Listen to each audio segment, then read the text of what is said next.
VK Patel, in charge deputy Machhu 2 સિંચાઈ યોજના. અત્યારે હાલમાં મચ્છુ 2 ડેમના ન્યૂ સ્પિલવેના 5 ગેટ બદલવાની કામગીરી માટે નદીમાં પાણી રિલીઝ કરવામાં આવ્યું છે. એના માટે 2 ગેટ 2 ફૂટ જેટલા ખોલવામાં આવ્યા છે, જેમાંથી 1400 ક્યુસેક પાણી નદીમાં અત્યારે હાલમાં રિલીઝ કરવામાં આવ્યું છે. અત્યારે હાલમાં જે મચ્છુ નદીના નીચાણવાળા વિસ્તારના જે કંઈ લગત ગામ છે, 34 ગામ છે, એમને જાણ કરી દીધી છે 3 દિવસથી ઓલરેડી.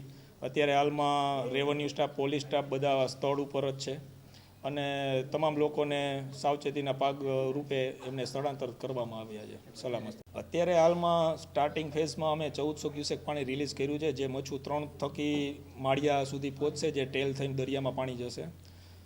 એકવાર પાણી ત્યાં પહોંચી જશે ત્યારબાદ આ જથ્થો વધારવામાં આવશે. એ સ્ટેપ બાય સ્ટેપ વધારવામાં આવશે ને 3 દિવસની અંદર આપણે જે કંઈ ક્રેશ લેવલ સુધી પહોંચાડવામાં આવશે પાણીનું લેવલ. અત્યારે હાલમાં ગ્રોસ સ્ટોરેજ આપણો 988 MCFT પાણી અત્યારે ડેમમાં છે, જેમાંથી આપણે 726 MCFT પાણી છોડવામાં આવે છે. ના, એવી કોઈ પરિસ્થિતિ સર્જાવાની કોઈ શક્યતા નથી, કારણ કે જે આપણે ક્રેશ લેવલ છે આપણું, એની નીચેથી જ આપણે નગરપાલિકા GWSSBને પાણી સપ્લાય ડ્રિંકિંગ વોટર માટે કરવાના છીએ. એ આપણી પાસે 10 દિવસનો બફર સ્ટોક રહેવાનો છે. તે ઉપરાંત મોરબી બ્રાન્ચ કેનાલમાંથી કન્ટિન્યુઅસ આપણે જ્યારથી આપણો ડેમ ખાલી થશે ત્યારબાદ 150 ક્યુસેક પાણી આપણને ડેઇલી મળતું રહેશે.